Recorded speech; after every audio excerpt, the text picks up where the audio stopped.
Price God.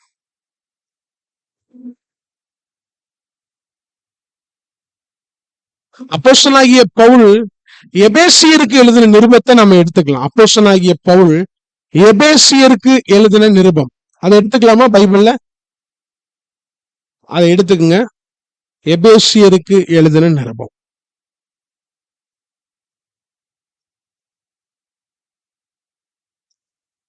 பக்கம் 263. சரிங்களா? முதலாவது நாம் தியானிக்கிறதுக்கு முன்னாடி ஒரு சின்ன இன்ட்ரோ மாத்திரம். இந்த எபேசியர் நிருபத்தை எழுதினது யாரு? அங்கே போட்டிருக்கு, பவுல் தான் எழுதியிருக்கிறார். ஓகேவா? பவுல் தான் எழுதியிருக்கிறார்.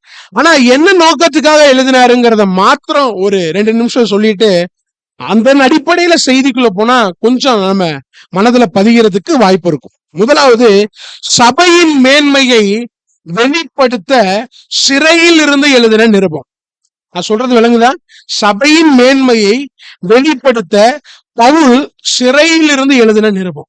எனக்கு இதை படிக்கும் போது மனசுல ரொம்ப ஆச்சரியம். நேற்று நைட்டு உட்கார்ந்து சிந்திச்சுட்டு இருந்தேன். சிறையில் இருந்தாலும் தெய்வம் பயன்படுத்துகிறார், தீவில் இருந்தாலும் தெய்வம் பயன்படுத்துகிறார், புகையில் இருந்தாலும் தெய்வம் பயன்படுத்துகிறார். தெய்வம் எங்கிருந்தாலும் அர்ப்பணிக்கப்பட்டவர்களை அற்புதமாய் தெய்வம் பயன்படுத்துவாராம். நாம இயேசுகிட்ட அர்ப்பணிச்சோம்னு வைங்களேன், ஆண்டவர் நம்மள அற்புதமா பயன்படுத்துவார். அதுல மாற்று கருத்தே கிடையாது. நான் கற்பனை பண்ணி பார்த்தேன், பிசாசு நினைச்சிருப்பான் பவுல் ரொம்ப ஊழியம் செய்யறான், சபைகளை ஸ்தாபிக்கிறாரு, நிறைய ஆத்துமாக்களை கொண்டு வராரு, அதனால அவருடைய ஊழியத்துக்கு ஒரு புல் ஸ்டாப் போடணும் அப்படின்னு சொல்லி அவர் சிறையில் இருக்கிறத மகிழ்ச்சியா நினைச்சிருப்பானா மாட்டானா பிசாசு? ஆனா ஆண்டவர் அது புல் ஸ்டாப்ல ஒரு தொடக்கம். அங்கிருந்துதான் நிருபங்கள் புறப்பட்டு 4 நிருபம் சிறையில இருந்து எழுதுறாரு. என்னென்ன நிருபம் தெரியுமா? யாருக்காவது தெரியுமா என்னென்ன நிருபத்தை பவுல் சிறையில் இருந்து எழுதினாருன்னு சொல்லி? எபேசியரு, பிலிப்பியரு, கொலோசியரு, 4வது பிலமோன். இது 4மே எங்க இருந்து எழுதப்பட்டது தெரியுமா? அநேக சத்தியங்கள் சிறையிலிருந்து சிரமம் இல்லாமல் வந்தது. சரி, பவுலை மட்டும்தான் ஆண்டவர் இப்படி பயன்படுத்தினாரா அப்படின்னா இல்லங்க. ஜான் பனியன் சொல்லிட்டு, சரிங்களா, நீங்க இந்த பேரை கேள்விப்பட்டிருப்பீங்க. ஒரு ஆத்தர் இருந்தாரு, ஒரு ஊழியக்கார். அவரை சுவிசேஷ நிமித்தம் அவர் அரெஸ்ட் பண்ணாங்க. அரெஸ்ட் பண்ணி சிறையில் இருக்கும்போது அவர் சிறையில் இருந்த வருடங்களை புத்தகம் எழுதுவதற்கு பயன்படுத்தினாராம். என்ன புத்தகம் தெரியுமா எழுதினாரு? யாராவது தெரியுமா? மோட்ச பயணம் என்கிற ஒரு புத்தகம். பைபிளுக்கு அப்புறம் அதிகமா சேல்ஸ் ஆகிற புத்தகம் என்ன தெரியுமா? மோட்ச பயணம் புத்தகம். யாராச்சும் படிச்சிருக்கீங்களா அந்த புத்தகத்தை? அந்த புத்தகத்தை வாய்ப்பு கிடைச்சா போய் படிச்சு பாருங்களேன். வாய்ப்பு கிடைச்சா. வாலிபர் கூடுகை எடுக்கும் போது, கடைசி நாட்கள்ல போதகர் வாலிபர் கூடுகை எடுக்கும் போது அப்ப ஒரு 5 புத்தகத்தை வாங்கிட்டு அப்ப பையலை கேட்டாங்க, இந்த புத்தகத்தை இந்த மாதிரி எக்ஸ்பிளைன் பண்ணும்போது எனக்கு இந்த புக்கு படிக்கணும்னு ஆசையா இருக்கு. கேட்டோன்னு ஒரு ஆசை வரதானே செய்யும். அப்படின்னோட அடுத்த நாள் உடம்பு முடியாத மனுஷன் போயிட்டு வேர்ட் ஆஃப் கிறிஸ்ட்ல போயிட்டு ஒரு 5 புத்தகம், ஒரு புத்தகம் 250 ரூபா பக்கம் வரும், 5 புத்தகத்தை வாங்கிட்டு அதை கேட்கிற வாலிபர்களுக்கு கொடுத்தாரு. அதை எத்தனை பேர் பிரட்டினான்னு கூட தெரியல. இத படிச்சு அப்படியே என்ன பண்ணுங்க, சர்க்கிள் பண்ணுங்கன்றாரு. அது எத்தனை பேர் சர்க்கிள் பண்ணான்னு கூட தெரியல. இப்ப இந்த நினைக்கும் போது ஞாபகத்துக்கு வருது. அந்த புத்தகம் அவ்வளவு பியூட்டிஃபுல்லா இருக்கும். மாம்சத்துக்கும் ஆவிக்கும் உள்ள போராட்டத்தை பத்தியும் பரலோக மேன்மையை பத்தியும் அவர் எங்க தெரியுமா எழுதியிருப்பாரு? சிறையில் இருந்து சிரமம் இல்லாம. என் ஆண்டவர் எங்க இருந்தாலும் பயன்படுத்துவாருங்க. சிறையில் இருந்தாலும் பயன்படுத்துவார், தீவில் இருந்தாலும் பயன்படுத்துவார், எங்க இருந்தாலும் பயன்படுத்துவார். ஆமென். அப்போஸ்தலனாகிய யோவான் எங்க இருந்தாரு? கடைசி நாட்கள்ல தீவுல இருந்தார். பிசாசு அங்க போட்டான், ஐயோ போய் சொல்லிட்டோம். ஆனா அங்கிருந்துதான் பல வெளிப்பாடுகள் வந்தது. ஆண்டவருக்கு எவரையும் மேன்மைப்படுத்தவும் எவரையும் பயன்படுத்தவும் அவருக்கு கூடும். அல்லேலூயா. நம்ம அர்ப்பணிச்சோம் வைங்களேன், ஆண்டவர் அற்புதமா பயன்படுத்துவார். ஆமென். இப்ப சபையின் மேன்மையை வெளிப்படுத்த எழுதின நிருபம் தான் இந்த நிருபம். சபைன்னா என்னங்க? முதலாவது, சபைன்னா என்ன? What is the meaning of church? சும்மா சொல்லுங்களேன். அப்பதான் இந்த கிளைமேட்டுக்கும் நீங்க டிஸ்கஸ் பண்ணீங்கன்னா நல்லா இருக்கும். நாம தான் சபை. இன்னொரு வார்த்தை சேர்த்து சொல்லுவா, பிரித்தெடுக்கப்பட்ட நாம் தான் சபை. பிரித்தெடுக்கப்பட்ட நாம் தான் சபை. இந்த நிருபத்துல அநேக பேர் வருது. என்ன பேர் தெரியுமா? ஜீவனுள்ள சபை. யாரு? நாம். ஜீவனுள்ள தேவனை ஜீவனுள்ளவர்கள் ஆராதிக்கிற சபை நாம். ஜீவனுள்ள சபை. இரண்டாவது, கர்த்தருடைய சரீரமாகிய சபை. நாம யாரும் சரீரமா? தலை யாருங்க? இது நமக்கு தெரியணுங்க. சபைக்கு தலைவர் யாரு? எந்த ஒரு மனிதனும் மூப்பனும் கிடையாது. யார் தெரியுமா? ஆண்டவர் அப்பாயிண்ட் பண்ணியிருக்கிறார், அவ்வளவுதான். ஆனா தலைவர் யார் தெரியுமா? இயேசுதான். அப்ப சரீரமாகிய சபை தலைவரை கனப்படுத்த வேண்டும், மகிமைப்படுத்த வேண்டும், பிரியப்படுத்த வேண்டும். இத மையமா வச்சுதான் பவுல் இந்த நிருபத்தை எழுதுறாரு. மைய வசனம் எபேசியர் 5ஆம் அதிகாரம் 10 வசனத்தை வாசிக்க கேட்போமா? இதன் அடிப்படையில் நம்ம தியானம் பண்ணலாம். எபேசியர் 5:10. கர்த்தருக்கு பிரியமானது இன்னதென்று நீங்கள் அல்லேலூயா. சரீரமாகிய சபை தலைவரை கனப்படுத்த வேண்டும், பிரியப்படுத்தணுங்க. சபை என்னங்க செய்யணும்? ஆண்டவரை பிரியப்படுத்தணும். ஒரு கேள்வியை நான் கேக்குறேன், யாருங்க சோதிச்சு பாப்பா இது கர்த்தருக்கு பிரியம், இது கர்த்தருக்கு பிரியம் இல்ல அப்படின்னு சொல்லி யாருங்க சோதிச்சு பாப்பா? குப்புசாமி சோதிச்சு பாப்பாரா? இப்ராஹிம் சோதிச்சு பாப்பாரா? யார் தெரியுமா சோதிச்சு பார்க்கணும்? நீங்களும் நானும் தான் சோதிச்சு பார்க்கணும். இது கர்த்தருக்கு பிரியமா, இது கர்த்தருக்கு பிரியம் இல்லையா அப்படின்னு சொல்லி நாம் தான் சோதிக்கணும். அமெரிக்கால இருந்து ஒரு ஜனாதிபதி, கிளின்டன் என்று சொல்லி பெயர் பெற்ற ஜனாதிபதி, இந்தியாவை விசிட் பண்றதுக்காக வந்தாராம். இது சில ஆண்டுகளுக்கு முன்பு நடந்தது. நியூஸ் பேப்பர்ல போட்டிருந்தாங்க. இந்தியாவை விசிட் பண்றதுக்காக எங்க வந்திருக்கிறாரு? இந்தியாவுக்கு வந்திருக்கிறாரு அமெரிக்கால இருந்து. அவர் 3 நாள் டைமிங், சரிங்களா? 3 நாள்ல விசிட் பண்ணி முடிக்கணும். 7 நட்சத்திர ஹோட்டல்ல அவர் தங்கி இருக்கிறார். அதை அமெரிக்கா கவர்மெண்ட் வந்து என்ன பண்ணிருக்கு? டேக் ஓவர் பண்ணிருக்கு. நான் சொல்றது புரியுது? அமெரிக்கா கவர்மெண்ட் டேக் ஓவர் பண்ணுச்சுன்னா அந்த ஹோட்டல்ல வேற யாருமே இருக்க முடியாது. ஒண்ணு இந்த ஜனாதிபதி இருக்கணும், ரெண்டாவது அவரோட வந்த சோல்ஜர்ஸ் மாதிரி இருப்பாங்கல்ல, அவங்க மட்டும்தான். அவ்வளவு பெரிய 7 நட்சத்திர ஹோட்டல்ல அவங்க மட்டும்தான் இருக்கணும். இப்ப அந்த ஜனாதிபதிக்கு என்ன பிடிக்கும்னு சொல்லி அந்த இந்தியா தெரிஞ்சுக்கிட்டு என்ன பண்ணாங்களாம், அவருக்கு வந்து என்ன தெரியுமா பிடிக்குமா? மேங்கோ பிளேவர் ஐஸ்கிரீம் பிடிக்குமா? மேங்கோ பிளேவர் ஐஸ்கிரீம் பிடிக்குமா?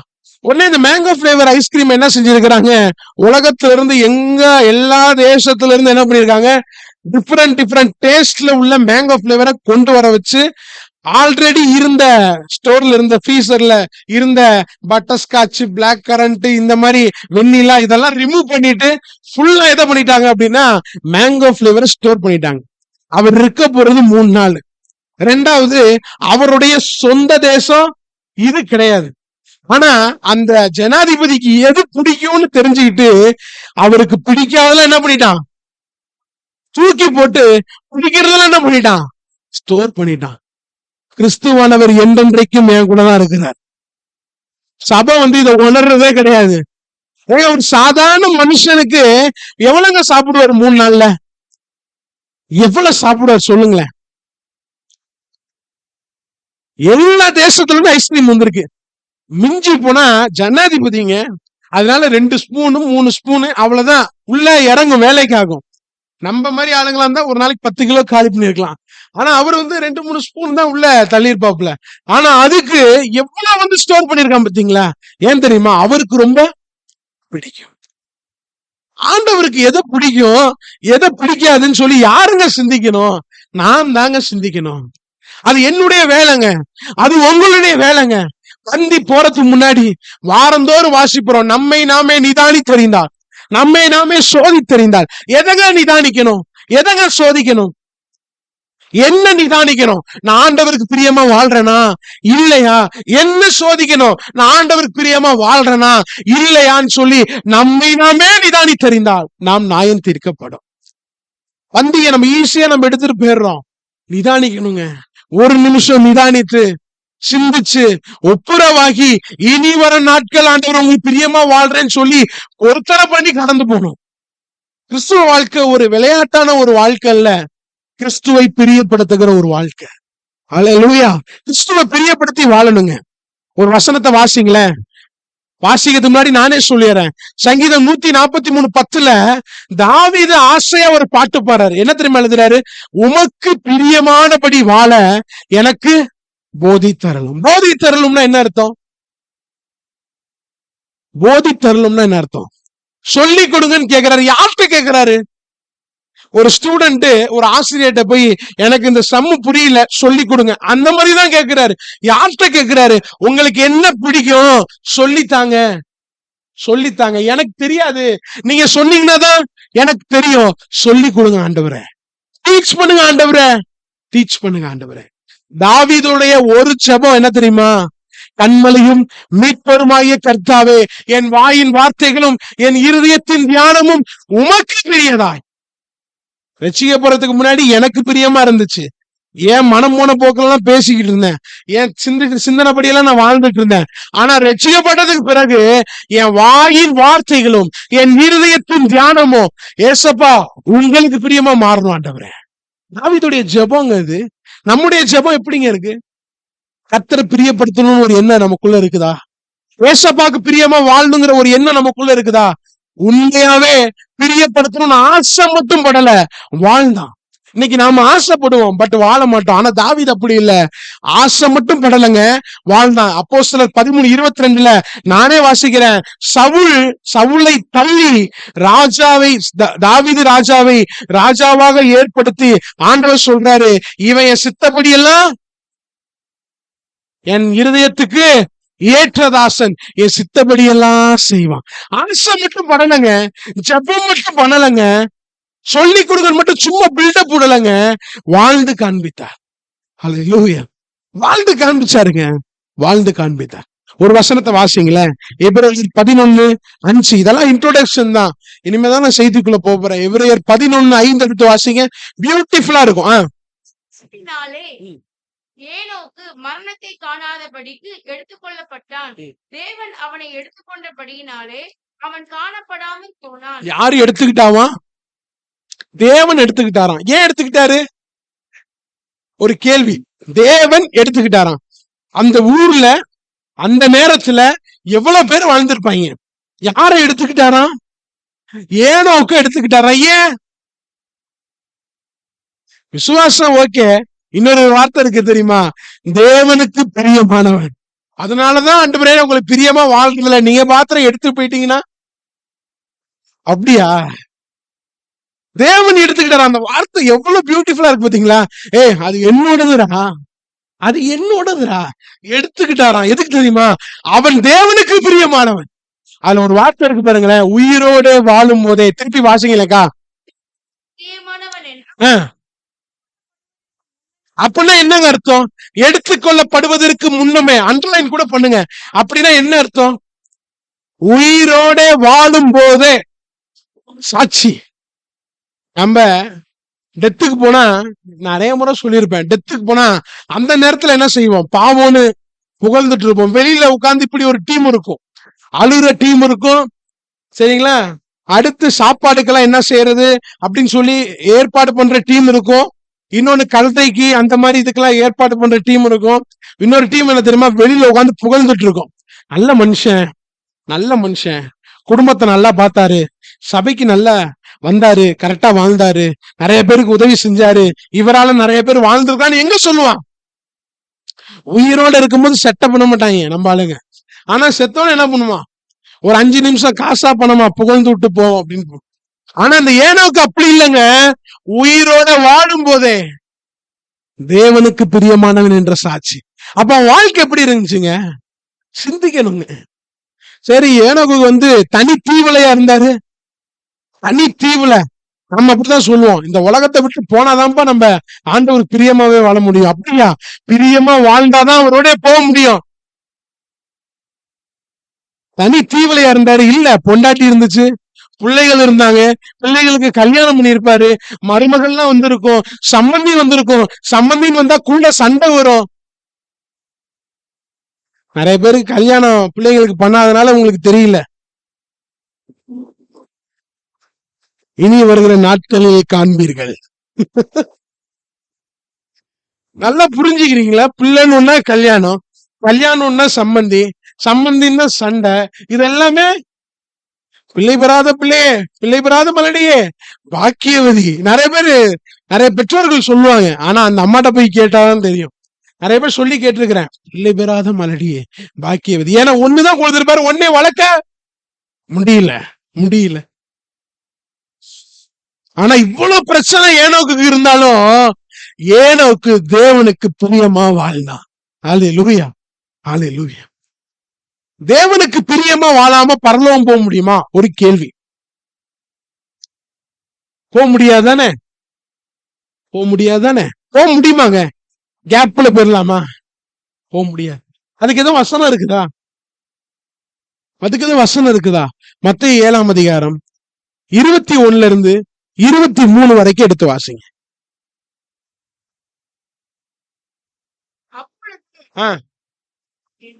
பரலோகத்தில் இருக்கிற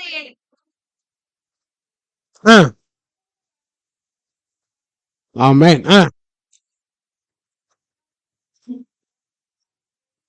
யாரு பரலோகம் போவாமா? ஒரே கண்டிஷன், நச்சு முடிக்கிறார். பிதாவின் சித்தம் செய்கிறவன் தான் எங்க போவான்? அது என்னங்க கர்த்தாவே கர்த்தாவே என்று சொல்லுகிறவன் எங்க போறதில்ல? அப்படின்னா என்னங்க அர்த்தம்? அவன் கர்த்தாவே கர்த்தாவேன்னு கூப்பிடுறான், ஆனா என்ன செய்யல? சித்தம் செய்யல. அவன் என்ன தெரியுமா செய்யறான்? தீர்க்க தரிசனம் உரைக்கிறாப்புல, அநேக அற்புதங்கள் செய்யறாப்புல, வேற என்னென்ன போட்டிருக்கு? பிசாசுகளை துரத்துறாப்புல. ஏங்க கொஞ்சம் கற்பனை பண்ணி பாருங்களேன். பிசாசுகளை துரத்துற ஒரு ஊழியர் வந்தா நீங்க எப்படி பாப்பீங்க? அவரை வல்லமை உள்ள ஊழியர் பாக்குறேன். தீர்க்க தரிசனம் உரைக்கிற ஒரு ஊழியரை பார்த்தா என்ன பண்ணுவீங்க? வல்லமை உள்ள ஒரு ஊழியர்ப்பா. அநேக ஹீலிங் நடக்குது, வல்லமுள்ள ஊழியர்ப்பா. ஆண்டவர் அப்படிலாம் பாக்குறது இல்ல, பவர்ஃபுல்லான்னு பாக்குறது இல்ல, சித்தம் செய்யறோம்னு தான் கர்த்தர் பாக்குறாரு. அல்லேலூயா. கர்த்தருடைய பார்வைக்கும் நம்முடைய பார்வைக்கும் நிறைய வித்தியாசங்க. நம்ம யாரு தெரியுமா தூக்கி உட்காரப்போம்? வரங்கள் உள்ளவனை தூக்கி உட்கார வச்சிருவோம். ஆனா கர்த்தர் யாரு தெரியுமா உட்காரப்பாரா? கர்த்தரால் ஆசீர்வதிக்கப்பட்டவர்கள் உள்ளே வாரும். யார் தெரியுமா சொல்லுவாராம்? சித்தம் செய்யறவனை பார்த்தா சொல்லுவாராம், டே உள்ள வாடா, நான் உனக்காக ஏற்படுத்தின ஸ்தலத்துல நீ பிரவேசி. யார் தெரியுமா பிரவேசிக்க முடியும்? சித்தம் செய்கிறவன் தான் பிரவேசிக்க முடியும். கர்த்தரை பிரியப்படுத்துறவன் தான் பரலோக ராஜ்யத்துக்குள்ள போக முடியும். இது எங்கெங்க சொல்லி தருவாங்க? ஆண்டவருக்கு பிரியம் எங்கன்னு எங்க சொல்லி தருவாங்க?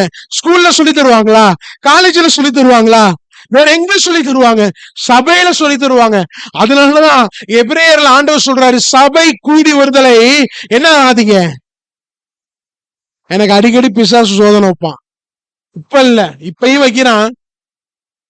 அப்ப ஏறக்குறைய சபைக்கு போற நாட்கள் இருந்து, விசுவாசியா இருந்த நாட்கள் இருந்து இந்த சோதனை இருந்துகிட்டே இருக்கும். இப்பவும் அப்பப்ப நெருக்க வருது.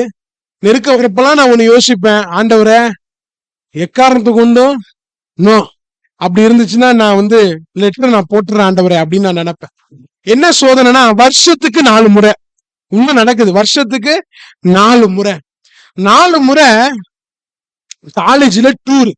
எங்க தெரியுமா? கேரளா, மூணார், பெங்களூர், அடுத்து கொச்சின். 4 முறை. கொஞ்சம் கற்பனை பண்ணி பாருங்க. 4 முறை ஃப்ரீ டிராவல். என்ன travel? Free travel, free food, free room. இது 2 நாளைக்கு ஃப்ரீயா போயிட்டு ஃப்ரீயா வந்துடலாம், ஃபேமிலியா போலாம். Non veg meals unlimited, night non veg. இந்த மாதிரி விசுவாசியா இருந்த நாட்கள்ல இருந்து ஒரு சோதனை வந்துகிட்டே இருக்கும். கொச்சின், கேரளா, மூணாறு, அடுத்து ஹைதராபாத், இந்த மாதிரி மாத்திக்கிட்டே இருப்பாங்க. இப்ப வர்க்கலாவும் சேர்ந்துருச்சு. பசங்களாம் பேசும்போது நினைப்பேன், வர்க்கலா நல்லா இருக்கும், காலேஜ்ல இலவசமா கூப்பிடுவாங்க. ஆனா ஒரு தடவை கூட நான் இதுவரையும் கர்த்தருடைய சமூகத்துல இருந்து சொல்றேன், ஒரு தடவை கூட போனதே கிடையாது. கடந்த முறை என்ன சொன்னாங்க தெரியுமா? அங்க போய் என்ன பண்ணிக்கலாம்? சபைக்கு போய்க்கலாம். ஒரு கிறிஸ்தவர் சொன்னார், சபைக்கு போறவர், அங்க போய் போய்க்கலாம், இங்க வந்துருங்க. ஐயா நீ அங்க போயா, நான் அங்க போக முடியாதுயா, நான் இங்க இருந்துதாயா. ஐ சே நோ. நோ சொல்ல பழகணுங்க. 1 வாரம் தானே, 2 வாரம் தானே, 3 வாரம் தானே, அப்படி இல்ல. ஒருவேளை தவிர்க்க முடியாது இருந்துச்சுன்னா அங்க போயாவது ஒரு ஆராதனை அட்டன் பண்ணணும். ஆராதனை அட்டன் பண்ணாம என்ஜாய்மெண்ட் இருந்துச்சுன்னா ஆபத்துங்க. நீங்க வெளியூர் போறீங்க, தவிர்க்க முடியல, அங்க போய் ஒரு ஆராதனை அட்டன் பண்ணிடணும். நீங்க ஆராதனை அட்டன் பண்ணாம என்டர்டைன்மெண்ட் மட்டும் வச்சிட்டு இருந்தீங்க அப்படின்னா ஒண்ணுமே செய்ய முடியாது. தூரம் கொடுத்து மயக்கி பார்த்தான், அடுத்து காசை கொடுத்து வந்தீங்கன்னா 3 நாள் salary Sunday. No. Medical certificate எல்லாம் கொடுத்து ஞாயிற்றுக்கிழமை வராம இருந்திருக்கேன். மெடிக்கல் சர்டிபிகேட் எல்லாம் கொடுத்து, இவனுக்கு கூட தெரியும் ஒரு நாள், மெடிக்கல் சர்டிபிகேட் எல்லாம் கொடுத்து.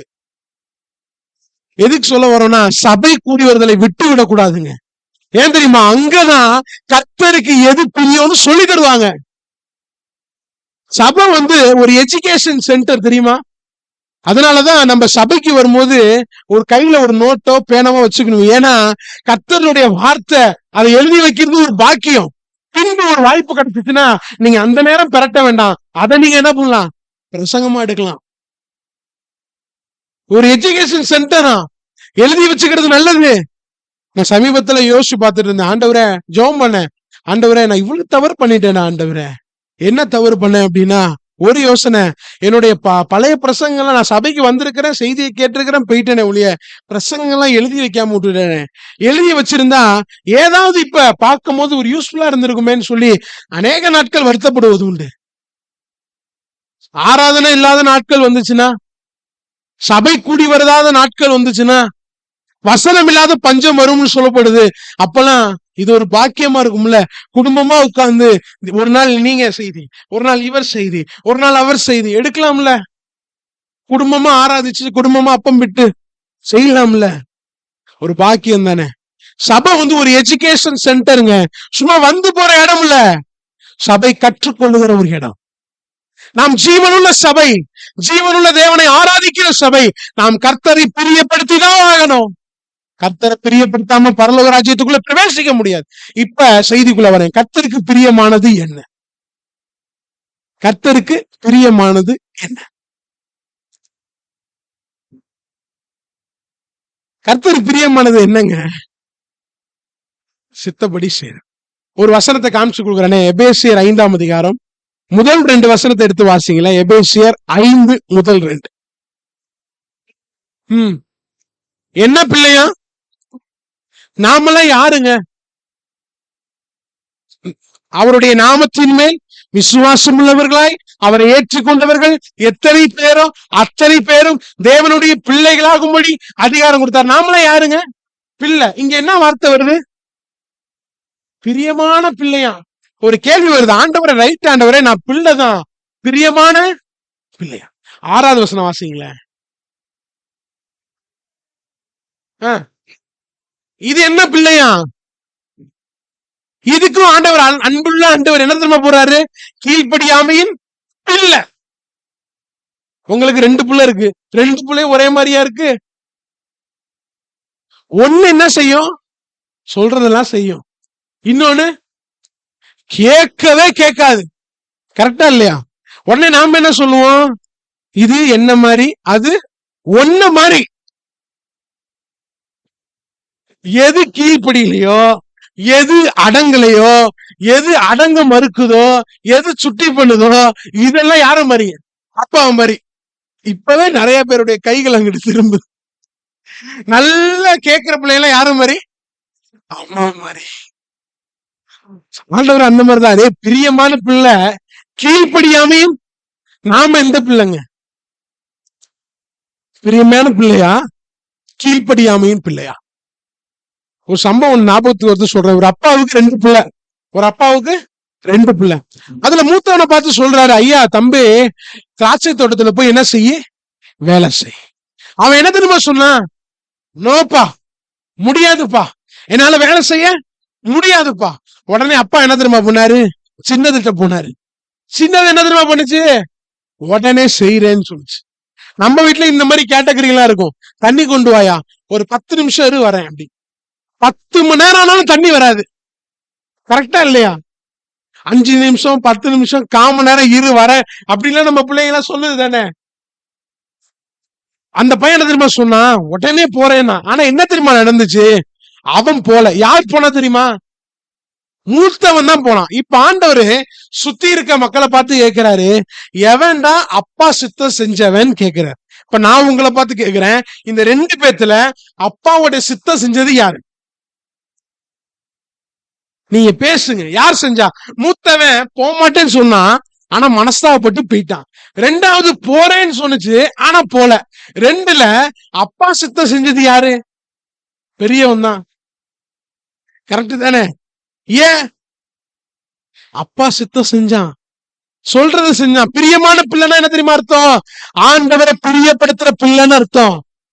பிரியமான பிள்ளைன்னா என்ன அர்த்தம்னா, அப்பாவை பிரியப்படுத்துற பிள்ளை. அந்த வசனத்தை திருப்பி வாசிங்க. 5ஆம் அதிகாரம் 1 வசனம். ஆ ஆ யார பின்பற்றணுமா? தேவனை அப்ப நான் ஒரு லைன் தரேன். பிரியமான பிள்ளை, ஆண்டவரை பிரியப்படுத்துற பிள்ளை, தேவனை பின்பற்றுகிற பிள்ளை. அப்ப கீழ்ப்படியாமையின் பிள்ளை, பிரியப்படுத்தாத பிள்ளை, பின்பற்றாத பிள்ளை. பிரியமான பிள்ளை, தேவனை பின்பற்றுகிற பிள்ளை, பிரியப்படுத்துகிற பிள்ளை. கீழ்ப்படியாத பிள்ளை, பின்பற்றாத பிள்ளை, பிரியப்படுத்தாத பிள்ளை. இதுல நாம எந்த கேட்டகரியில இருக்கோம்? நாம தான் சிந்திக்கிறோம். நாம தான் சிந்திக்கணும் எந்த கேட்டகரி. கர்த்தரை பின்பற்றுதல்னா என்னங்க? சிம்பிளா, கர்த்தரை பின்பற்றுதல் என்றால் என்ன? என்ன அர்த்தம்? அவ்வளவுதான். இயேசுவை போல வாழ்றதுதான் கர்த்தரை பின்பற்றுதலுக்குரிய அடையாளம். ஒரு ஆச்சர் எழுதியிருந்தாரு, ஒரு ஊழியர் எழுதியிருந்தாரு, இயேசுவின் வாழ்க்கையை வாழ்ந்து காட்டுவதை தவிர வேற மேன்மையான வழி ஒன்று இந்த உலகில இல்லவே இல்லை. இயேசுவின் வாழ்க்கையை வாழ்ந்து காட்டதான் கர்த்தர் நம்மளை வைத்திருக்கிறார். எதுக்காக தெரியுமா இயேசு என்னை உங்களை வச்சிருக்கிறாரு? இயேசுவின் வாழ்க்கையை வாழ்ந்து காட்ட. இப்ப ஆண்டவருக்கு பிரியம் என்னன்னு ஒரு காரியத்தை சொல்றேன். கர்த்தர் சித்தமானா அடுத்த வாரம் இன்னொரு காரியத்தை சொல்றேன். ஒரு காரியம், முதலாவது ஆதலால்னு வாசிக்கிறோம். ஆதலால்னா என்னங்க அர்த்தம்? அந்த வசனத்துல போட்டிருக்குதா? பைபிள் இல்லைன்னா டிவில பாருங்க, ஆதலால்னு போட்டிருக்குதா? ஆதலால்னா என்னங்க அர்த்தம்? மேல் வசனத்தை பார்க்கணும்னு அர்த்தம். மேல் வசனத்தை பாருங்களேன். 4ஆம் அதிகாரத்துல 31 32 வாசிங்க. 32 ஒருவருக்கொருவர் தயவாயும் மணி நீங்களும் ஒருவர் மன்னியுங்கள். என்னவா? கிறிஸ்துவுக்குள் தேவன் உங்களுக்கு மன்னித்தது போலன்னா என்னங்க அர்த்தம்? போலன்னா என்ன தெரியுமா அர்த்தம்? சிங்கம் போல ஸ்ட்ரென்த் எனக்கு அப்படின்னா ஒரு விளம்பரத்துல போடுறாங்க இல்ல, சிங்கமா? சிங்கம் போல, மாடல் சிங்கம், மாடல் சிங்கம். இங்க என்ன தெரியுமா மாடல்? இயேசுதான் மாடல். இயேசு மன்னித்தது போல கர்த்தரை பிரியப்படுத்தணும்னு நினைக்கிறவன் மன்னிக்கணும். கர்த்தருக்கு பிரியமானது என்ன தெரியுமா? முதல் பாயிண்ட், மன்னிப்பின் சுவாபம் என்னிடத்துல இருக்கணும். மன்னிப்பின் சுவாபம் என்கிட்ட இருக்கணுங்க. இல்லாம நான் இயேசுவை பின்படுத்துகிறேன்னு சொல்ல முடியாது, பிரியப்படுத்துறேன்னு சொல்ல முடியாது, பிரியமான பிள்ளைன்னு சொல்ல முடியாது. மன்னிப்பின் சுவாபம். ஒரு ஊழியரை பற்றி ஒரு சாட்சி ஒண்ணு கேட்டேன். அந்த ஊழியரு ஊழியத்தை ஆரம்பித்த சில நாட்கள், சில வருடங்கள், அவங்க சபையில 50 விசுவாசிகள் குறைவா இருந்தாங்க. கணவனும் மனைவியும் நல்ல ஊழியம் பண்ணி இருக்கிறாங்க. நாளாக நாளாக சபையில விசுவாசிகள் பெருகிட்டாங்க. சின்ன மனத்தாங்கல்னால கணவனும் மனைவியும் பேசிக்காம 2 பேரும் இருந்தாங்களாம். எத்தனை வருஷம் தெரியுமா பேசல? 20 வருஷம் பேசல. யோசிச்சு பாருங்க, 20 இயர்ஸ். யாரு? ஊழியர். அவருடைய சபையில எத்தனை விசுவாசிகள் அப்படின்னா 10,000 விசுவாசிங்களாம்.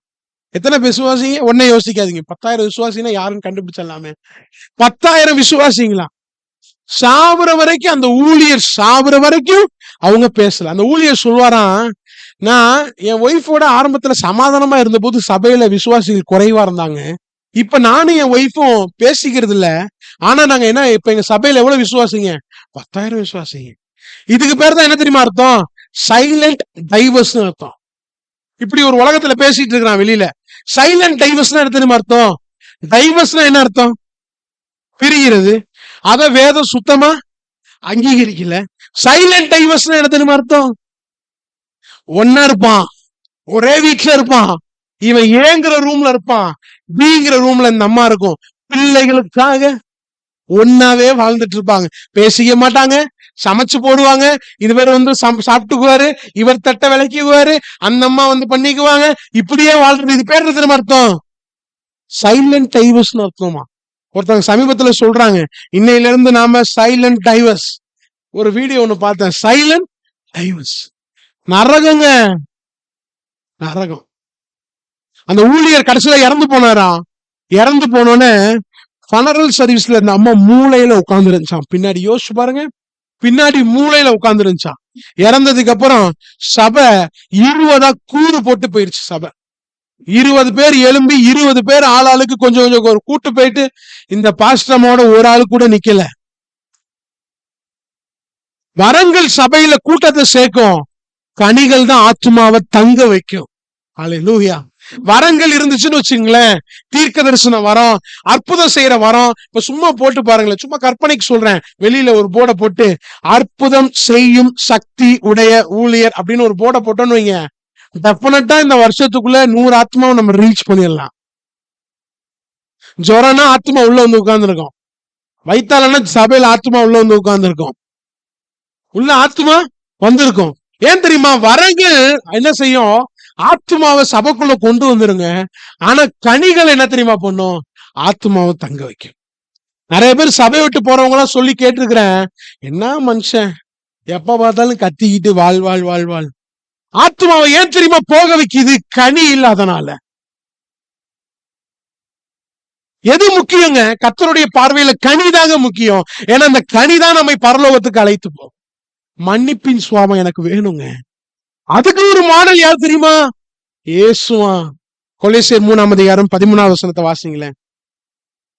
இந்த வசனத்தை நல்லா கவனிங்களேன். கொலேசியர் 3:13 ரொம்ப பியூட்டிஃபுல்லா ஆவியானவர் எழுதியிருப்பாரு. ஒருவரை ஒருவர், தமிழ்ல எப்படி இருக்கு? தாங்கின்னு இருக்கு.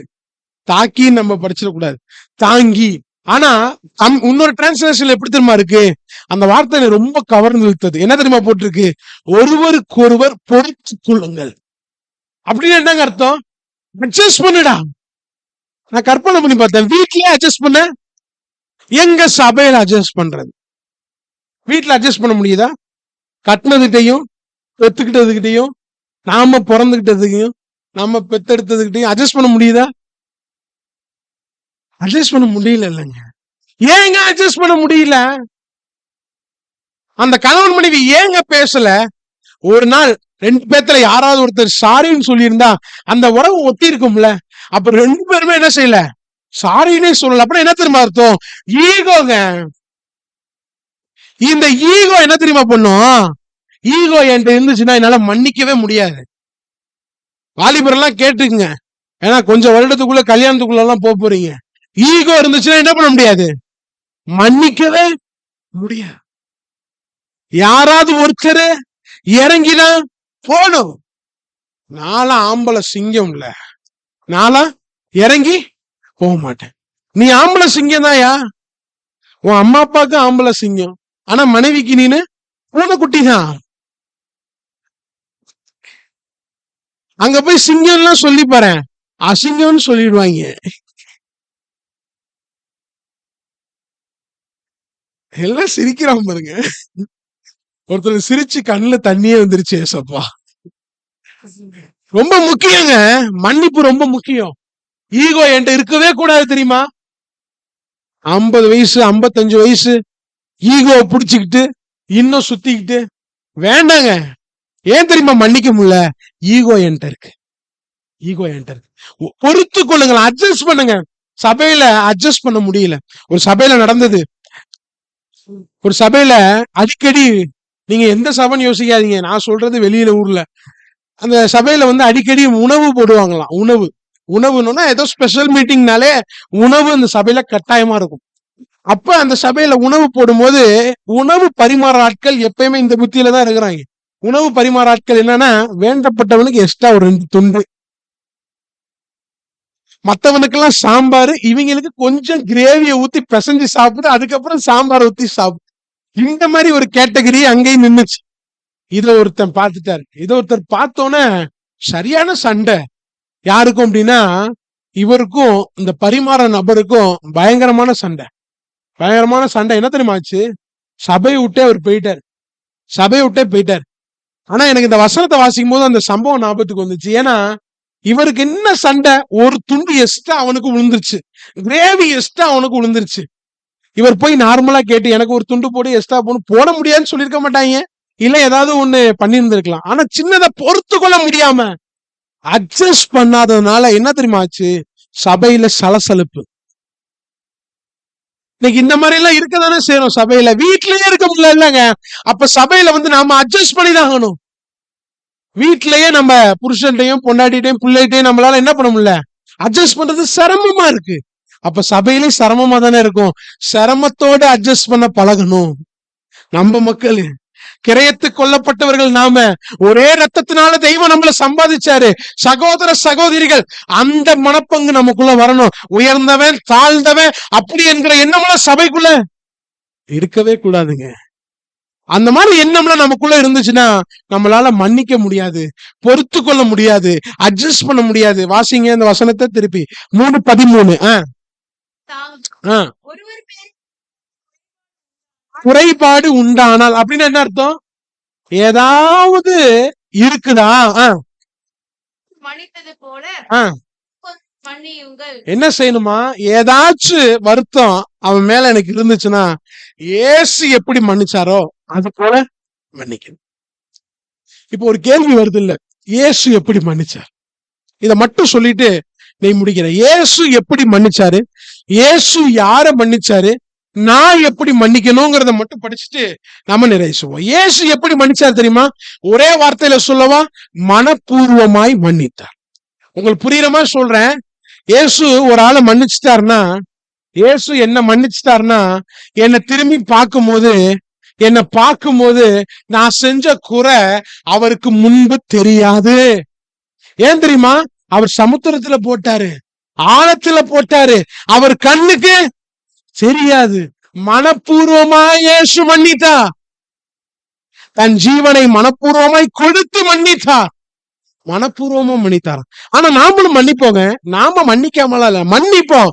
ஆனா திரும்பி பார்க்கும்போது பண்ணது தெரியுதா இல்லையா? பண்ணது முன்னாடி வருதா இல்லையா? எனக்கு ஒரு சம்பவம் ரொம்ப மனதை பாதித்த ஒரு சம்பவம். இந்த சம்பவத்தை நீங்க நல்லா உங்க ஞாபகம் வச்சிருப்பீங்க. இது மாதிரி ஒரு சம்பவம் ஒரு நாள் நடந்துச்சு. இந்த சம்பவத்தை சொல்லிட்டு இந்த சம்பவத்துக்குள்ள போறேன். ஒரு கன்வென்ஷன் மீட்டிங்கை முடிச்சுட்டு ஃபேமிலியா முடிச்சுட்டு வீட்டுக்கு போனாங்களாம். வீட்டுக்கு போனோன்னா முதியவர் ஒருவர் இருந்தாரு. அவரால் சபைக்கு போக முடியல. அவர் அந்த அம்மாட்ட கேட்டாராம், அம்மா இன்னைக்கு என்னங்கம்மா செய்தி அப்படின்னு. இந்த அம்மா சொன்னிச்சான், பியூட்டிஃபுல்லான செய்தி இன்னைக்கு சபையில, ரொம்ப அற்புதமான செய்தி. எப்பயோட இன்னைக்கு போதகர் என்ன பண்ணிட்டாரு, டாப் கியர்ல போயிட்டு இருந்தாப்ல அப்படின்னு சொல்லி அந்த அம்மா சொன்னிச்சு. சரி என்னதாம்மா எடுத்தாரு? அதான் அற்புதமான செய்தின்னு சொல்றேன்ல, சரி என்னதாம்மா எடுத்தாரு? நல்லா சொன்னாருங்கிறல்ல அப்படின்னு கடைசியா சொன்னிச்சான், ஒரு குரங்கு கதை ஒண்ணு சொன்னாரு. அந்த கதை பியூட்டிஃபுல்லா இருந்துச்சு. உடனே அந்த முதியவர் சொன்னாராம், 2 மணி நேரம் அட்டன் பண்ணி நீ குரங்கதான் பிடிச்சிட்டு வந்திருக்க வீட்டுக்கு. ஏன் தெரியுமா? வசனம் எல்லாம் மறந்துருச்சு. எது வீட்டுக்கு வந்துருச்சு? குரங்கு. எக்ஸாம்பிள். அதனால நான் நிறைய வசனம் சொல்றேன், எக்ஸாம்பிள் சொல்றேன். நீங்க வசனத்தை எக்ஸாம்பிள கூட மறந்துருங்க. ஆனா வசனத்தை நம்ம எல்லாமே என்ன பண்ணிடுறோம்? வசனத்தை மறந்துடுறோம். எக்ஸாம்பிள 2 years பிஃபோர் இதே எக்ஸாம்பிள சொல்லிட்டு இருந்தாப்புல. இப்ப உங்களுக்கு வயசாயிடுச்சுங்க. நான் சொல்றவங்களுக்கு வயசாயிடுச்சு. ஆனா அவங்க இளம் தலைமுறையா இருக்கும் போது, கல்யாணம் புதுசுல மாமியார் பயங்கரமா நெருக்குனாங்களாம். இது என் மனசு விட்டு போவே இல்லை. இந்த செய்தி எடுக்கும் போது அது என் மைண்ட்ல ஓடிட்டே இருந்துச்சு. பயங்கரமா நெருக்குனாங்களாம். நெருக்கணும், உங்க வீட்டு நெருக்கம், எங்க வீட்டு நெருக்கம்ல, அப்படி ஒரு நெருக்கம். உடனே இந்த அம்மா போராடி வாழ்ந்துச்சு. புருஷனும் ஒத்தாசை இல்ல, மாமியாரும் ஒத்தாசை இல்ல, போராடி வாழ்ந்துருச்சு.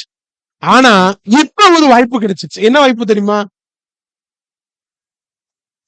அந்த அம்மா இந்த அம்மா என்னவாயிருச்சு, நல்ல ஸ்டாண்டர்டுக்கு வந்துருச்சு. அந்த அம்மா இவங்க குடும்பத்தை சார்ந்து வந்துருச்சு. உன்ன என்ன தெரியுமா சொல்லுது இப்ப அந்த அம்மா, உன்னை நான் வீட்டுல சேர்த்துக்கொள்ள மாட்டேன். உனக்கு நான் சாப்பாடு கொடுக்க மாட்டேன். தனியா சமைச்சுக்க, வீட்டுக்குள்ள நோ என்ட்ரி. ஆனா எனக்குள்ள ஒரு சிந்தை வந்துச்சுங்க. அந்த அம்மா இந்த அம்மா ஒரு தவறு செஞ்சுச்சு இல்ல, மூத்தம்மா தவறு செய்ததுக்கு விதைத்ததை அறுத்து கொண்டு இருக்கிறது. இப்ப இந்த அம்மா விதைக்கிறத அறுத்த போது தன்னோட பிள்ளைக்கு மருமகள் இருந்தால் என்பதை மறந்துருச்சு. தன்னோட பிள்ளைக்கு மருமக இருக்கிறார், சாரி தனக்கும் ஒரு மருமக இருக்கிறாங்கிறத மறந்துருச்சு. ரீசைக்கிளிங் ப்ராசஸ் தான், ரீசைக்கிளிங் ப்ராசஸ் தான். இந்த ரோட்ல எல்லாம் இந்த பிளாஸ்டிக் இதெல்லாம் என்ன செய்யறாங்க, தனியா எங்க கல்லூரியில பண்ணுவாங்க. சாப்பாடு வந்து நம்ம டஸ்ட்பின்ல கொட்டுறோம்ல, எங்க கல்லூரியில வந்து டஸ்ட்பின்ல கொட்ட மாட்டாங்க. அதுல வந்து சோறு, இந்த காய்கறி இதெல்லாம் இருந்துச்சுன்னா இதெல்லாம் தூக்கி ஒரு ட்ரம்ல கொட்டிட்டே வருவாங்க. அந்த ட்ரம்ல கொட்டி என்ன பண்ணுவோம், ஒரு மிஷின்ல போய் போட்டு ஒரு ப்ரோக்ராம் செட் பண்ணா அது என்னவா கொண்டு வருதுன்னா சிலிண்டர் வாயுவா கொண்டு வருது. எங்க காலேஜ்ல பல வருடங்களா சிலிண்டரே வாங்குறது இல்ல. இங்க சாப்பிடுற ஹாஸ்டல்ல சாப்பிடுற மீதியை வச்சு என்ன பண்ணிட்டு இருக்கிறோம், சிலிண்டரு, கேஸ் சிலிண்டரு ஓனா கொண்டு வந்துட்டு இருக்கிறோம். Recycling process. நம்ம வாழ்க்கை ரீசைக்கிளிங் தான். நம்ம என்ன பண்றோமோ அதை அப்படியே கண்முன் கொண்டு வந்து நிறுத்துவார்.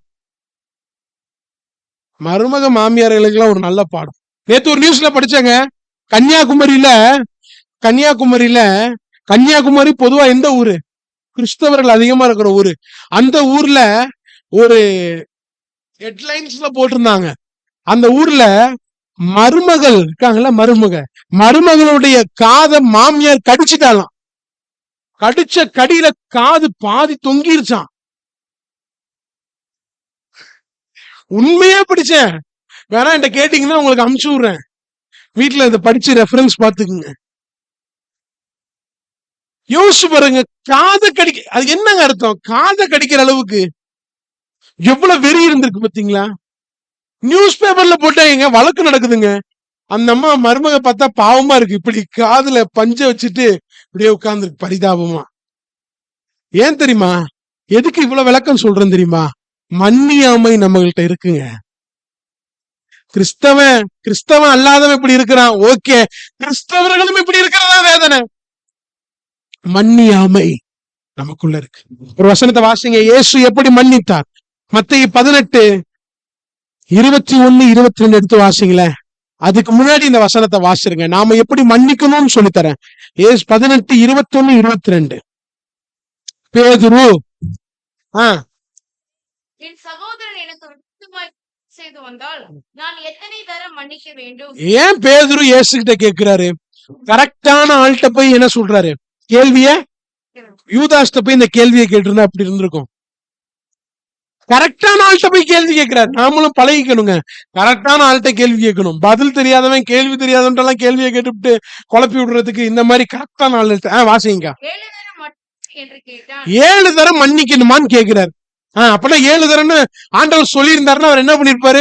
1 2 3 4 5 6 7 முறை மன்னிச்சுட்டு ஆண்டவரே நீங்க சொன்னதை நிறைவேற்றிட்டேன்னு போயிருவார். ஆனா ஆண்டவர் சொன்னது என்ன தெரியுமா? வாசிங்களேன். இந்த வார்த்தையோட அர்த்தம் என்ன? 7 தரம் அப்படின்னா என்ன அர்த்தம்? 70 மடங்கு 7 முறை. நான் பிரிச்சு சொல்றேன், 70 மடங்கு 7 முறை. அப்படின்னா என்ன தெரியுமா அர்த்தம்? 7 × 7 × 7 × 7 × 7 × 7 × 7 போயிட்டே இருக்குங்க. forgive without limit. லிமிட் இல்லாம மன்னின்னு சொல்லி தராருங்க. என்னவா? லிமிட் இல்லாம மன்னிக்கணுமா? ஆண்டவரே என்ன பார்த்தா இல்சாவேனா தெரியுது ஆண்டவரே, லிமிட் இல்லாம என்ன பண்ணணுமா? அப்படின்னா என்ன, எப்படி சொல்லி தராரு பாருங்க. 7 தரம் மன்னிக்கணுமான்னு கேக்குறவன்ட்ட லிமிட் இல்லாம, வித்தவுட் லிமிட். உன் மன்னிப்புக்கு ஒரு லிமிட் வைக்காத, எல்லைய வைக்காத, மன்னிச்சுக்கிட்டே இருக்கிறாரு. எப்பேற்பட்ட அர்த்தம் தெரியுமா? 2 பேத்துக்குள்ள ஒரு முரண்பாடு வந்துருதுன்னு வச்சுக்கோமே, நாம அவரை மன்னிக்கிறதுக்கு ரெடியா இருந்தோம். அவரு ஏத்துக்கிறாரோ ஏத்துக்கலையோ, நாம என்ன செஞ்சிடணும்? முதலாவது அவர் மேல கசப்புன்னு ஒண்ணு இருந்துடவே கூடாது. ஐ ரெடி டு ஃபர்கிவ், நான் மன்னிப்பதற்கு ஆயத்தமா இருக்கிறேன். அந்த ஒரு நிலக்குள்ள நாம வரணுங்க. வித்தவுட் லிமிட், ஒரு லிமிட் இல்லாம மன்னி. இயேசு அப்படித்தானே மன்னிச்சாரு. இயேசு நம்ம தவறு செய்யும் போது அடிச்சிருந்தா என்னைக்கோ மறிச்சு போயிருப்போம்ல. அவர் மன்னிக்கும் தெய்வம். இயேசுவை பின்பற்றுகிற நாமும் மன்னிப்பின் சுவாபம் உள்ளவர்களாய் இருக்க வேண்டும். அல்லேலூயா. ஒரு வசனத்தை வாசிங்க. லூக்கா 23:34-35 எடுத்து வாசிங்க. சீக்கிரம் முடிச்சிடலாம். லூக்கா 23:34-35.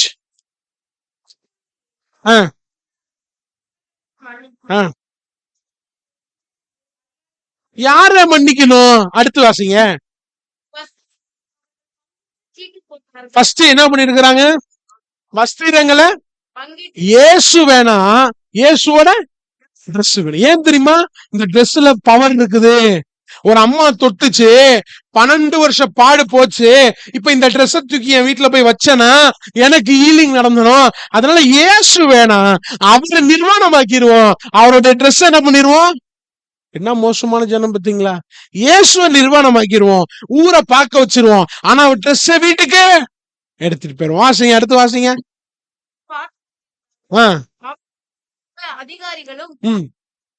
இவன் மற்றவர்களை என்ன பண்ண வார்த்தை ரொம்ப முக்கியம். இகழ்ந்து. ரட்சித்தான். ஆ. ஆனால் தன்னைத்தானே ரட்சித்துக் கொள்ள இப்ப உள்ள ஸ்லாங்ல சொன்னா என்ன தெரியுமா அர்த்தம்?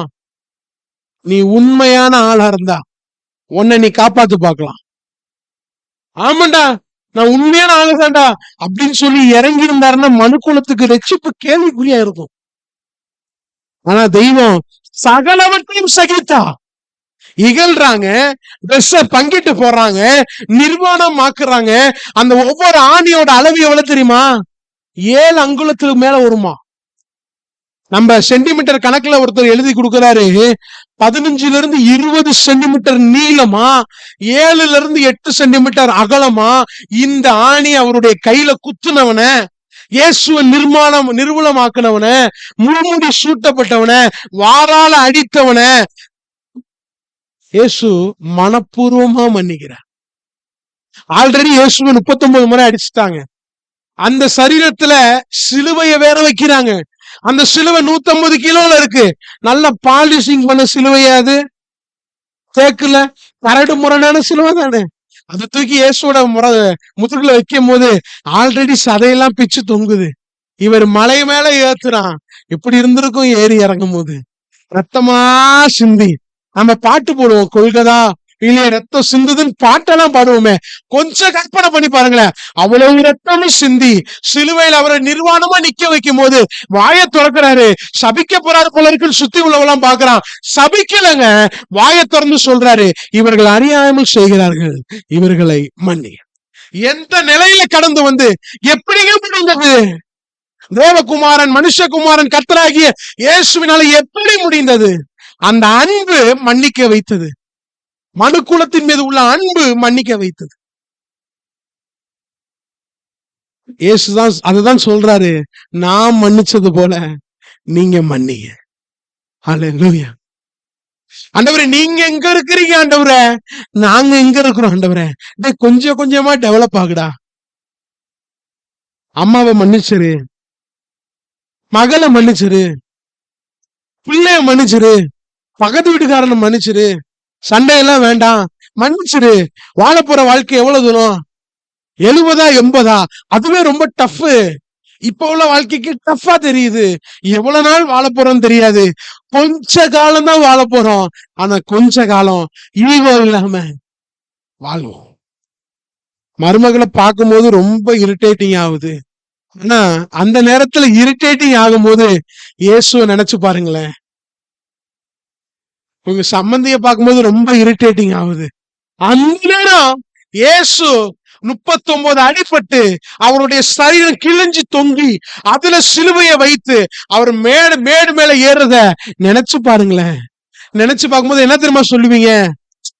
போயிட்டு போ, போயிட்டு போ. உண்மையா நடந்தது எனக்கு நன்கு ஞாபகம் இருக்கு. இந்த அனுபவத்துல பல வருடங்களுக்கு முன்னாடி நம்ம இப்ப கீழே இருக்கிறோம்ல, அந்த இடத்துல வந்து இன்னொருத்தவங்க குடியிருந்தாங்க. குடியிருக்கும் போது அவங்க பல பாஷையில அவர் பேசுவார். அவரு ஆர்மிக்காரு. அதனால வந்து நல்ல ஆர்மிக்காரனா கொஞ்சம் ரஃப் அண்ட் டஃபா தான் இருப்பாப்ல. அவர் ஒண்டாட்டியை போட்டு திட்டுறது, அடிக்கிறது அந்த மாதிரி எல்லாம் இருந்துச்சு. இந்த மாதிரிலாம் இருந்துச்சு. இந்த பின்னாடி தெருல ஒரு விசுவாசி, அப்படியே நம்ம வீட்டுக்கு பின்னாடி தெருல ஒரு விசுவாசி, நாம மாடியில குடியிருந்தோம். அந்த விசுவாசி என்ன நினைச்சிட்டாங்க, பாரு சபைக்கு வர குடும்பம், ஊழிய செய்யற குடும்பம், மனைவிய கெட்டவாதல திட்டி அடிச்சிட்டு இருக்கிறாங்க என்னன்னு சொல்லி இத வந்து என்ன செஞ்சிருக்கோம், உலகத்தானே சொல்றான், கண்ணால காண்பது பொய், காதால கேட்பது பொய், தீவிர விசாரிப்பதே மெய், உலகத்தானே சொல்றான். அந்த அம்மா ஒண்ணுமே கேட்கல, டைரக்டா என்ன பண்ணிருச்சுன்னா ஒரு மூத்த ஊழியக்கார அம்மாட்ட போய் இந்த மாதிரி எக்ஸ்பிளைன் பண்ணிருச்சு. ரொம்ப கெட்ட வார்த்தைய பல பாஷை பேசிட்டு இருக்கிறாங்க, அங்க கெட்ட பாஷை பேசுறாங்க, இங்க வந்து அந்நிய பாஷை பேசுறாங்க அப்படின்னு சொல்லிடுச்சு.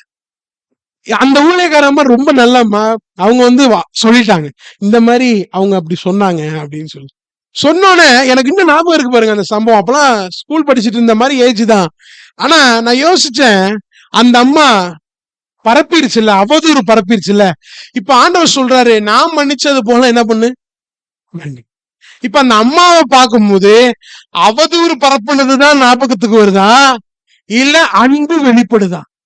அந்த அம்மா இப்பயும் நம்மள விட்டு வைக்கல, இப்பயும் விட்டு வைக்கல. இப்பயும் அந்த அம்மா என்ன பண்ணிட்டு இருக்கு, என்னை பத்தி தவறா அவதூறு. நானே கேட்கிறேன், அந்த அம்மா இப்படி சொல்றாங்க, அந்த அம்மா இப்படி சொல்றாங்க, இருந்தாலும் இந்த அம்மாவை பார்க்கும்போது அவதூறு பண்ணது ஞாபகத்துக்கு வருதா, அன்பு வெளிப்படுதா? சரி கூப்பிட்டு பேசிடுவோமா, ஒரு காட்டிடுவோமா? காட்டவா கர்த்தர் வச்சிருக்கிறாரு, சாட்சியை காட்டதானே கர்த்தர் வச்சிருக்கிறாரு. பேசுறது ரொம்ப ஈஸி, நானே அடிக்கடி சொல்லிக்குவேன், டே பேசுறது வெரி ஈஸிடா, கேட்கறது ரொம்ப ஈஸிங்க, ஆனா வாழ்க்கையில காண்பிப்பது ரொம்ப டஃப்ங்க. இந்த பிரசங்கத்தை நான் இன்னும் 5 நிமிஷத்துல அழகா பேசி முடிச்சுட்டு போயிருவேன், நீங்களும் அழகா கேட்டுட்டு ஒரு முடிவு ஜெபத்தை பண்ணிட்டு போயிருவீங்க. ஆனா வாழ்க்கையில கொண்டு வந்தீங்கன்னு வைங்களேன், அது ரொம்ப டஃப். அவங்களதான் மன்னிக்க சொல்றேன். அல்லேலூயா. கொஞ்ச நாள் தானே வாழ போறோம், மன்னிங்க. இயேசுவை போல மனப்பூர்வமாய் மன்னிங்க. மன்னிக்கலன்னா என்ன நடக்கும் தெரியுமா? மத்தேயு 18ஆம் அதிகாரம் 23 இருந்து ஒரு சம்பவம் உண்டு, அதை வாசிங்க வேகமா. அவன் அதிக ஐஸ்வர்யவானானபடியினால்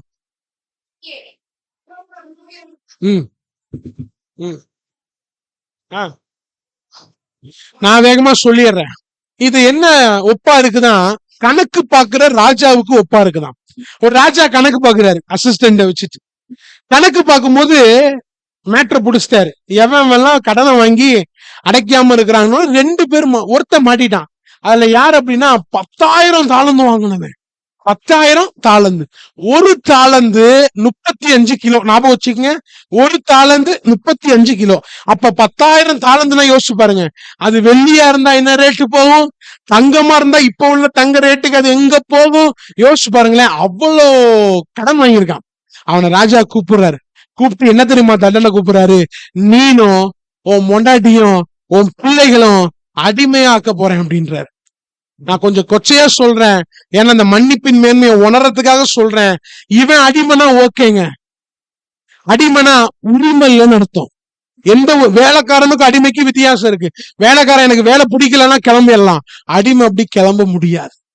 பிடிக்குதோ பிடிக்கலையோ சாவர வரைக்கும் உழைச்சுதான் ஆகணும்.